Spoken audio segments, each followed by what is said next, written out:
Para po sa Itbulaga under TVJ Facebook page may 2.4 million followers at sa It's Showtime naman na may 18 million followers. So as of 2:16 PM ang It's Showtime po ay may kasalukuyang segment na tawag ng tanghalan. Samantalang ang Itbulaga naman po, sila po ay may kasalukuyang segment na sugod bahay mga kapatid. So dito makikita po natin ang Itbulaga ay may 3.7 thousand viewers, samantalang ang It's Showtime ay may 5.9 thousand viewers. Sa pagdating sa kanilang Facebook Live, makikita po natin na malaki ang nabawas na viewers ng It's Showtime at ito po ay 14,000 dahil sa ikalawang yugto po ay may viewers po sila na 19,000 at ang Itbulaga naman po ay nabawasan ng 2,000 viewers pagdating sa huling yugto. So may kita po natin na angat pa rin po ang It's Showtime pagdating sa online viewership against Itbulaga ng 2.3 thousand viewers. So mapunta naman po tayo sa TV Network YouTube channel at unahin po natin ang TV5 Philippines na may kasalukuyang subscribers na 1.82 million subscribers.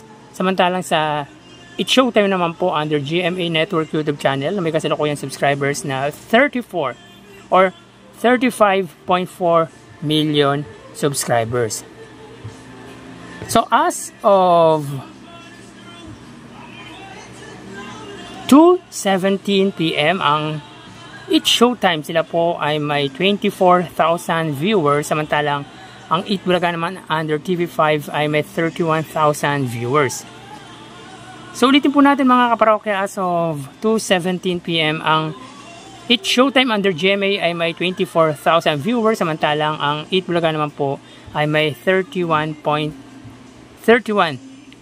viewers. So pagdating dito sa kanilang TV Network YouTube channel ay angat po ang It's Showtime ng 7,000 viewers. So mapunta naman po tayo sa main YouTube channel ng dalawang noontime show para po sa It's Showtime under ABS-CBN It's Showtime na may kasalukuyang subscribers na 2.25 million. Samantalang ang Itbulaga naman po under Itbulaga TVJ na may 1.01 million subscribers.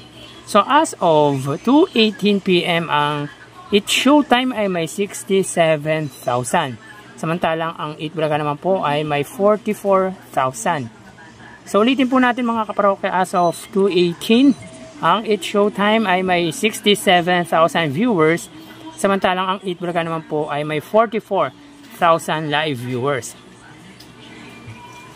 So dito may kita po natin mga kaparokya, ang It's Showtime pa rin po ang siyang angat pagdating sa online viewership against Itbulaga at ito po ay 23,000 viewers. So sa huling yugto mga kaparokya ay malaki po ang nabawas na viewers ng It's Showtime kesa sa Itbulaga. So bali ang total na nakuha ng dalawang noontime show ay para po sa Itbulaga, sila po ay nakakuha ng total live viewership na 78,000 viewers, samantalang ang It's Showtime naman po ay 96,000 viewers. So bali dito sa huling yugto ay angat pa rin po ang It's Showtime ng 19,000 viewers. So sa ikalawang yugto po ay 38,000 viewers po ang angat ng It's Showtime.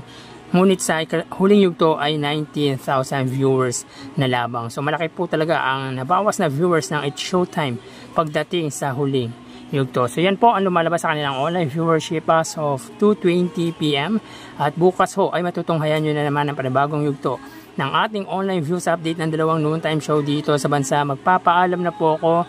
Thank you and God bless.